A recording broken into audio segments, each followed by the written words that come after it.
I wish I could say I didn't see it coming, but looking back, the signs were all there. The late nights at the office, the sudden interest in dressing up for work, the way she stopped looking at me like I mattered. I ignored it, convinced myself I was paranoid. But the truth has a way of slapping you in the face when you least expect it. It all started at her company's annual gala. You know the type: overpriced dinner, fake smiles, and people pretending they like their jobs more than they do. I wasn't even supposed to be there. She had made it clear it was a work thing, but I decided to surprise her. After all, I was still that idiot who believed in our marriage. I walked into the grand ballroom, scanning the crowd.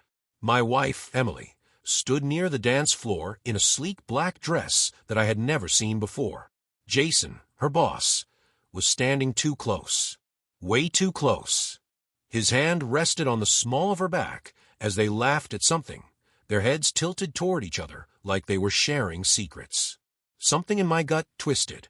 I told myself it was nothing, just a friendly conversation. But then the music changed. A slow song. Jason held out his hand, and she took it without hesitation. And that's when I knew. She didn't just dance with him. She melted into him. His hand drifted down her back. Her fingers traced his shoulder like they belonged there. It wasn't the kind of dance you share with a colleague.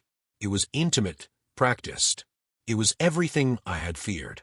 I stood there, rooted to the spot, while the room blurred around me. My heart pounded, my fists clenched, but I didn't make a scene. No, that would have been too easy. Instead, I smiled. I nodded at a few people who greeted me, grabbed a drink from the bar, and let the anger settle deep inside me. This wasn't just a mistake. This was planned, ongoing. I knew it in my bones. And in that moment, I made a plan too. A plan for revenge. I wasn't even supposed to be there. She had made it clear it was a work thing and that I wouldn't enjoy it. But something in my gut told me to go. So I surprised her, rented a nice suit, showed up looking my best, and walked into that ballroom like I belonged there. She was across the room, laughing a little too hard at something her boss, Jason, was saying. The way she leaned into him, touching his arm like it was second nature, it made my stomach turn. I stood there, watching, waiting for her to notice me. She didn't. I should have walked up to her right then and there, but I didn't. Instead, I played it cool, grabbed a drink, made small talk with a few of her colleagues. That's when a drunk guy, one of her coworkers, spilled everything. "You're lucky, man," he slurred, patting me on the back. Most guys don't even see it coming. Like Kevin. Poor dude got divorce papers out of nowhere. Wife was screwing around for months, while he thought everything was fine. I forced a smile. Yeah, crazy world. But inside, I was burning. Because I wasn't stupid. I knew what he was really saying. I didn't react. I just nodded along, acting like it was just some random office gossip. But inside, I was boiling. I glanced over at my wife again, and this time, I really watched her. Not with the blind trust one used to have, but with clear eyes. Jason leaned in close, whispering something in her ear. She giggled, tilting her head just slightly, exposing her neck in that way she used to do with me when we first started dating. Then, as if they were the only two people in the room, she put her hand on his chest and let it linger. That was it. The confirmation I needed. I took a deep breath and forced myself to stay calm. I wasn't going to make a scene. No, I was going to be smarter than that. This wasn't just about catching them. It was about making sure they felt what I was feeling. I walked straight to the bar and ordered a whiskey neat. I needed a moment to pull myself together, to think. If she was willing to disrespect me like this in public, I could only imagine what had been happening behind closed doors. She had no idea I was there. And for now, I wanted to keep it that way. I stood at the bar, swirling the whiskey in my glass, letting the ice clink against the sides. I needed to think. I couldn't just storm over there and cause a scene.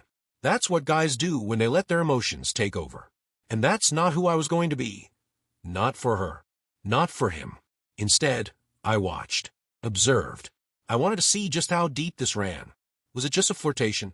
Something recent? Or had I been living a lie for months? As I sipped my drink, my wife. No, Jessica, I refused to think of her as my wife in that moment. leaned in even closer to Jason. Their hands brushed, and instead of pulling away, she let her fingers drag across his knuckles before resting them lightly on the back of his hand. She was comfortable. Too comfortable. Jason turned, scanning the room, probably checking if anyone was paying attention. That's when his eyes landed on me. For a split second, his face froze. He knew exactly who I was. The husband. The man she was supposed to love. I didn't flinch. Didn't look away. I just lifted my glass in a slow, deliberate motion, a silent toast. I see you. He blinked, then smirked. Smirked, like he had already won. Like he had taken something from me, and there was nothing I could do about it. That was his mistake. The setup begins. I forced myself to turn away, pretending like I hadn't just caught my wife practically draping herself over her boss. I made small talk with a few of her coworkers, getting a feel for the office dynamics. That's when I learned something interesting. Jason wasn't just her boss. He was married. Oh, now that was something I could work with. I played the role of the unsuspecting, supportive husband perfectly. I found Jessica's work friend, Amanda, who had always seemed friendly with me at previous events. With a casual chuckle, I asked, "So, does Jason's wife ever come to these things?" Amanda gave me a knowing look and sipped her wine. Nope. She used to. But, well, let's just say she's better off staying home. Bingo. I kept her talking, acting completely oblivious. What do you mean? Amanda glanced around, then leaned in. Jason has a reputation. Always a little too friendly with the younger women in the office. His wife caught him before, but I guess he sweet-talked his way out of it. She scoffed. Honestly, I feel bad for her. I didn't. Not yet, anyway. I needed more. Jessica never mentioned that. Amanda rolled her eyes. Oh? She probably wouldn't. They've been close for a while now. Then she stopped, realizing she might have said too much. Wait, you knew that, right? I let out a short laugh. Yeah, of course. I mean, they work together all the time. I shook my head. I trust Jessica. The words tasted like poison. Amanda bought the act. Yeah, totally. They just have that kind of chemistry, you know? I smiled, nodded, and finished my drink. Chemistry. That was one way to put it. The perfect opportunity. I had what I needed. Confirmation. And an opening. Now, I just had to play the long game. I wasn't going to lash out in anger. No. That's what Jessica expected. That's what Jason wanted. He wanted to see me break. To watch me fall apart. I wouldn't give them the satisfaction. Instead, I left early, texting Jessica quick, "Hey, I had to run. Have fun tonight." Just to see what she'd do. It took her over an hour to reply. "Oh, you were here. I didn't see you. Sorry, babe. It's been so busy. I love you. See you at home." Lies. All of it. I looked at the message, took a deep breath, and smirked. You love me, I thought. You're about to learn what love really looks like when you break it. I didn't go home right away. I needed time to think, to let everything sink in. The weight of it all pressed down on me. The betrayal, the lies, the way she laughed with him like I didn't even exist. But under that pain, something else started to rise. Cold, calculated determination. Jessica thought she had me fooled. Jason thought he had won. But neither of them realized they had just set themselves up for a fall. I wasn't going to be the heartbroken husband who begged for an explanation. I wasn't going to give her the chance to lie to my face with those fake teary eyes. No, I was going to dismantle everything she had, piece by piece. And the best part, she wouldn't even see it coming. The first step, playing the perfect husband.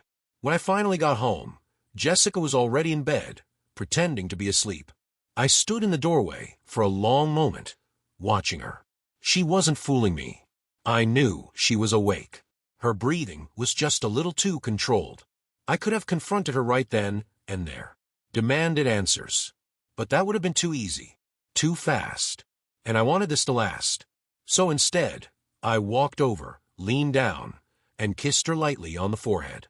Her eyes fluttered open, and she smiled sleepily, like she was waking up from a dream. "Hey," she murmured. "You're home late." I smiled back, Got caught up talking to some of your coworkers. Amanda says hi, by the way. Her face twitched, just for a second, but I caught it. She forced a casual laugh. Oh, Amanda. She's always talking. Interest. I slid into bed beside her, wrapping an arm around her waist like nothing was wrong. She melted into me, sighing contentedly. It made me sick, but I kept up the act, because Jessica had no idea that I was about to turn her whole world upside down. Gathering the evidence. The next few days, I played the role of a devoted husband better than ever. I texted her sweet messages, brought home her favorite takeout, even suggested a spontaneous date night. And she ate all up. But while I was playing the part, I was also working behind the scenes. I started going through our shared phone records. Jessica wasn't careless enough to leave texts or calls from Jason on her phone, but the bill told a different story. Dozens of calls. Late-night texts. The pattern was clear. Next, I checked our home security cameras. We had one at the front door and one in the driveway. Nothing inside, but it was enough. I started noticing things, like how she always worked late on the same nights, and how Jason's car had been in our driveway more than once while I was out of town. She never even tried to hide it. She really thought I was that blind. I kept gathering everything, screenshots, call logs, timestamps. I even went as far as placing a small voice recorder in her car. It was risky, but I was done playing fair. And oh, did it pay off? The nail in the coffin. 2 days later, I got exactly what I needed. I retrieved the recorder, plugged in my headphones, and listened. At first, there was nothing but static and road noise. Then, her voice. Jason, you need to stop texting me so much. My husband's getting suspicious. My chest tightened, but I kept listening. Jason laughed. Relax. He's too nice. Too trusting. He won't do anything. Jessica giggled. I know. He's such a sweetheart. I almost feel bad. Almost. That was all I needed to hear. I closed my laptop, took a deep breath, and smiled. Because now it was my turn to play. I had everything I needed. The call logs, the security footage, and now, a voice recording of Jessica admitting to the affair. It wasn't just suspicion anymore. It was solid proof. Proof that she had been laughing at me behind my back, sneaking around with Jason while I was out here being the sweetheart, husband she pretended to love. But I wasn't angry anymore. Not in the way she expected me to be. No yelling, no confrontation. That would be too simple, too fast. I wanted to make sure they felt everything I had felt. The confusion, the pain, the humiliation. And I had the perfect plan to do it. Step 1. Setting the trap. Jessica thought she had me wrapped around her finger. She thought she could get away with this forever. So, I made sure she felt completely safe, like nothing had changed. I started being extra loving. Surprise breakfast in bed. Cute little texts in the middle of the day. I even suggested we go away for the weekend. Just the two of us. She hesitated at first, probably because she had plans with him, but eventually she agreed. After all, why would she say no? In her mind, she still had me fooled. But while she was packing for our romantic getaway, I was making my own preparations. Step 2. Taking away her safety net. I knew Jessica wasn't just cheating with Jason. She was relying on him. She thought he would always be there for her, that if things ever went south between us, she could just run straight into his arms. I couldn't let that happen. So, I made sure Jason's wife found out before Jessica did. I dug around, found Jason's wife on social media, Rachel, a woman I had never met, but suddenly felt like I knew better than I knew my own wife. She had pictures of their family vacations, anniversary posts, the usual happy marriage stuff. The kind of posts I used to believe in. I sent her everything. The phone records, the driveway footage, even the audio recording. I expected her to be heartbroken, maybe even in denial. But Rachel, she was furious. She called me within an hour of getting the email. How long has this been going on? She demanded. At least a few months, I said, keeping my voice steady. Probably longer. She was quiet for a moment. Then, in a calm, deadly voice, she said, he's going to regret this. That was all I needed to hear. Step 3. The grand finale. The weekend trip was the perfect setup. Jessica thought it was my way of reconnecting, of proving my love to her. But really, it was my way of making sure she had nowhere to run when the truth hit. We drove up to a cabin in the mountains, secluded, peaceful. I watched her smile, acting like nothing was wrong, like she wasn't secretly texting Jason the whole way up. The first night, I let her have it all. The perfect evening. A candlelit dinner. A warm fire. She cuddled up next to me, resting her head on my chest, sighing like she was content. Like I wasn't about to destroy her whole world. Then, right before bed, I got a text from Rachel. It's done. I smiled. Jessica had no idea that back in the city, Jason was dealing with a wife who had just served him divorce papers. And she definitely had no idea that Jason, the man she had thrown away our marriage for, was about to cut her off completely. And tomorrow morning, I was going to let her know exactly what I had done. She wanted to play games. She was about to learn that I played them better. I woke up early the next morning, feeling something I hadn't felt in a long time. Peace. It was strange, knowing that in just a few hours, everything would be different. Jessica was still asleep, her arm draped across my chest like she hadn't been betraying me for months. For a moment, I just stared at her, wondering if she had ever really loved me at all, or if I had just been a comfortable option, the safe choice while she chased something more exciting behind my back. But it didn't matter anymore. I carefully slid out from under her arm, grabbed my phone, and checked my messages. Rachel had sent another text. He confessed everything. Tried to say it was a mistake, but I laughed in his face. Don't worry, he's about to lose everything. Perfect. Jason was about to learn what it felt like to be blindsided, to have the person you trusted most rip the rug out from under you. And Jessica? Well, it was her turn next. The moment of truth. I made breakfast. Eggs, bacon, the works. Jessica walked into the kitchen, rubbing her eyes, smiling at me like we were just another happy couple enjoying a weekend getaway.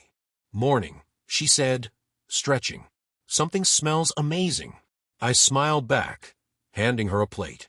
Gotta take care of my beautiful wife. She beamed, completely unaware of what was coming.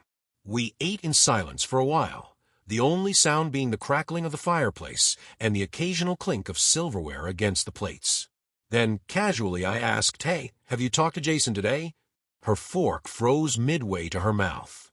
It was so fast, so subtle, that most people wouldn't have caught it. But I did. She recovered quickly, forcing a little laugh. Jason. No, why would I lie? I leaned back in my chair, crossing my arms. Oh, I don't know. Maybe because his wife just found out everything. Her smile faltered. What? I pulled out my phone and slid it across the table. Go ahead. Read it. She hesitated, but curiosity got the best of her. She picked up the phone, eyes scanning the messages from Rachel. The moment it all clicked, the moment she realized what I had done, her face went completely pale. You... She swallowed hard. You told her. I nodded. Yep. Figured she deserved to know. Just like I did. Jessica stared at me, her hands trembling around my phone. Why would you do that? I tilted my head. Why wouldn't I? You weren't just cheating on me, Jess. You were helping him betray his own wife. Did you think you could just play house with me forever while sneaking around with him? Tears welled up in her eyes, but I didn't feel even a shred of sympathy. I didn't. She shook her head, struggling to find the right words. I never meant for it to go this far. I let out a short, humorless laugh. Oh, you never meant for it? Right. Because cheating is just something that accidentally happens over and over again. Her breathing grew shallow, panic creeping in. This isn't fair. I raised an eyebrow. Fair. I leaned forward, my voice deadly calm. You want to talk about fair? You humiliated me, lied to me, slept with another man, and laughed about it behind my back. And now that it's blowing up in your face, suddenly you care about what's fair. Jessica was shaking now, gripping the edge of the table like it was the only thing keeping her grounded. I need to call him. I smirked. Go ahead. She grabbed her phone so fast she nearly knocked over her coffee. I watched as she dialed, pressing the phone to her ear. Straight to voicemail. Her fingers trembled as she tried again. Same result. That's weird, I said, feigning innocence. It's almost like Jason has bigger problems right now. You know, with his wife leaving him and all. Jessica's breath hitched. She tried texting him instead.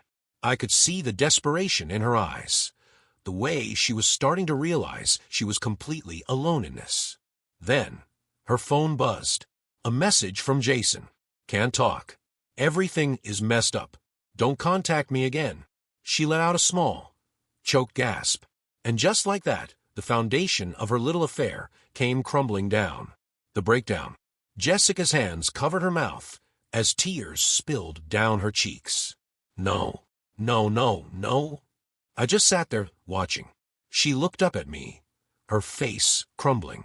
You ruined everything. I gave her a slow, cold smile. No, Jessica. You ruined everything. I just made sure you had to face it. She pushed away from the table, pacing the room, gripping her phone like it could somehow fix everything. I didn't think. That's the problem, I cut in. You didn't think. You didn't think about me. About our marriage. About what would happen when this all fell apart. Jessica shook her head frantically. We can fix this. We can. I laughed. A real, genuine laugh this time. Fix this. Are you serious? I stood up, grabbing my jacket. Jessica, we are done. There is no fixing this. She sobbed, stepping toward me. Please. I love you. I swear I do. I got caught up, and I made a mistake. I stared at her, at the woman I had once loved with everything in me. A mistake is forgetting an anniversary. A mistake is saying something hurtful in an argument. What you did was a choice. Over and over again, she fell to her knees, breaking down completely. I'll do anything. Please. Just don't leave me. I exhaled slowly, looking down at her. This was the moment she realized she had lost everything. And yet, I felt nothing. No anger. No sadness. Just the cold, quiet satisfaction of knowing that for the first time in this whole mess, I was the one in control. The final blow. I grabbed my bag and headed for the door. Jessica scrambled to her feet, reaching for me. Wait, where are you going? I turned to her, my voice calm. Home. She blinked. But we're supposed to be here all weekend. I smirked. You are. I booked the cabin under your name. Her lips parted, confused. Wait, what? I held up a folder I had prepared beforehand. Inside this is everything you'll need. The divorce papers, the proof of your affair, and a copy of the message Jason just sent you, in case you still had any doubts about where his priorities lie. Jessica's face twisted in horror. You. Good luck, Jessica. I opened the door, stepping into the crisp morning air. I hope he was worth it. And with that, I walked away, leaving her standing there, alone, broken, and exactly where she deserved to be. I walked to my car without looking back. I could still hear Jessica's panic sobs from inside the cabin, but I didn't slow down. Not for a second. Not for her. As soon as I shut the door behind me, I let out a long breath. Not because I was sad, not because I was second-guessing my decision, but because the weight of it all was finally settling in. It was over. The lies. The pretending. The woman I had spent years loving was now nothing more than a stranger, left alone in the very same mess she created. I pulled out my phone, sent a quick text to Rachel. It's done. She replied almost instantly. Good. He's out of the house. Told him if he even tries to fight the divorce, I'll make sure his career goes down with him. He knows I have proof. I smirked. Jason must have been terrified. I almost felt bad for him. Almost. I tossed my bag in the passenger seat, started the engine, and pulled out onto the road, heading home. And for the first time in a long time, I didn't feel like a fool. The fallout. By the time I got back to the city, I had dozens of missed calls and texts from Jessica. The first few were desperate pleas. Please, come back. Let's talk. I'm sorry. I love you. I don't want to lose you. I made a mistake, but we can fix this. I swear. Then the tone started shifting. You're overreacting. It was just a fling. You think you're perfect. You ignored me for months. Maybe if you paid more attention, I wouldn't have needed Jason's. I can't believe you would do this to me. You ruined my life. There it was. The classic blame shift. I didn't bother replying. Just blocked her number and kept driving. She wasn't my problem anymore. Jason's collapse. A few days passed, and I started hearing things. Turns out, Jason's problems were even worse than I imagined. Rachel wasn't just divorcing him. She was making sure everyone knew exactly what kind of man he was. She sent the proof of his affair to HR at his company. And since he had a history of friendly relationships with younger female employees, they didn't hesitate to open an investigation. Word spread fast. Clients started pulling away. His reputation crumbled. And Jessica? Well, she got to watch her big, exciting love turn into nothing more than a sinking ship. I almost felt sorry for her. Almost. Jessica's last attempt. It was about a week later when I got the surprise. I came home from work, tired but in a good mood. Life felt lighter now. Free. I was about to grab a beer from the fridge when I heard it. A knock at the door. I already knew who it was before I even opened it. Jessica. She looked rough. Her eyes were red, her hair was messy, like she hadn't slept, and she was gripping a folder in her hands. "Can we talk?" she asked, her voice weak. I sighed. "Jessica, please. Just 5 minutes." I should have shut the door in her face. I really should have. But part of me wanted to see what she had to say. So I let her in. She sat on the couch, clutching the folder like it was the only thing holding her together. I read through the divorce papers, and she sniffled. "I won't fight it. I know I don't deserve anything." That surprised me. I had expected a battle, some dramatic attempt to take what wasn't hers. But she looked defeated. "Okay," I said simply. She bit her lip, hesitating. I don't know what to do now." I stared at her, really looked at her. This wasn't the confident, smug woman who had whispered about me behind my back while clinging to Jason. This was someone who had lost everything. And you know what? I didn't care. "You'll figure it out," I said, standing up. "That's not my problem anymore." Jessica flinched. "Do you really hate me?" I thought about it for a moment. "No," I admitted. "I don't hate you." Her eyes brightened slightly, as if there was hope. But then I continued. "I nothing you, Jessica. You don't matter to me anymore." She sucked in a shaky breath, tears pooling in her eyes. "I'll regret this for the rest of my life." I shrugged. "Good." And with that, I walked to the door, opened it, and waited. Jessica looked at me one last time, searching for something in my face. Sympathy, forgiveness, anything. She found nothing. And then, finally, she walked away. I shut the door behind her. And this time, I didn't look back. The moment the door clicked shut, I stood there for a second, letting the silence settle in. No more fake apologies. No more empty promises. No more Jessica. It was done. I exhaled, grabbed that beer from the fridge, and sat on my couch. It was funny. This was the first night in years that I didn't feel like I was waiting for something. Waiting for Jessica to come home late. Waiting for an excuse. Waiting to feel loved again. That wait was gone. I turned on the TV, cracked open my beer, and let the world move on. Jessica's public breakdown. I expected Jessica to disappear for a while, maybe lay low, and lick her wounds. But no, she wasn't done embarrassing herself just yet. A few days later, I started getting texts from mutual friends. Screenshots. Jessica had made a post online, a long one. It was classic damage control. I made mistakes, but no one understands what I was going through. I was lonely, neglected. My husband was too busy with work to notice how unhappy I was. I never meant to hurt anyone, but sometimes we make bad choices when we're lost. I laughed. Lost? Right. She wasn't lost when she was lying to my face. She wasn't lost when she was sneaking around with Jason. She knew exactly what she was doing. But the best part? People weren't buying it. The comments were brutal. "So your excuse is, I cheated because I was sad." Yeah, no sympathy. Your husband was working hard to provide for you, and this is how you repaid him. You deserve everything that happened. LMAO, Jason dumped you, and now you're trying to play the victim. Pathetic. Jessica tried replying at first, defending herself. But the more she talked, the worse it got. Eventually, she deleted the post. But by then, the damage was already done. She had officially lost the sympathy card. Jason's life falls apart. While Jessica was dealing with her public humiliation, Jason was going through his own personal hell. Rachel wasn't playing around.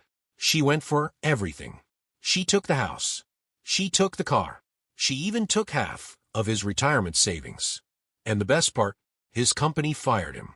Apparently, after Rachel sent them proof of his affair, they found out he had done this before, with multiple employees.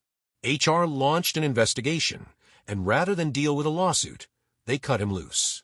I found out through a co-worker of Jessica's that Jason was begging around for job leads, but no one wanted to touch him. His reputation was trashed. Couldn't have happened to a better guy. The unexpected message. One evening, about 2 weeks after everything went down, I got a message from a number I didn't recognize. Hey, it's Rachel. Got a minute? I sat up, surprised. Rachel and I had only spoken briefly, but I figured we were done after we both got what we wanted. Curious, I replied. Yeah, what's up? A few seconds later, my phone rang. Hey, she said, her voice calm but sharp. I just wanted to check in. How are you doing? I raised an eyebrow. Honestly, pretty good. Feels like a weight's been lifted. She let out a short laugh. Yeah, same here. There was a pause. Then, she sighed. I know this is random, but I wanted to thank you. If you hadn't sent me that proof, I'd still be stuck in that sham of a marriage. I smirked. And if you hadn't gone nuclear on Jason, my wife would probably still be sneaking around behind my back. So, I guess we're even. Rachel chuckled. I suppose we are.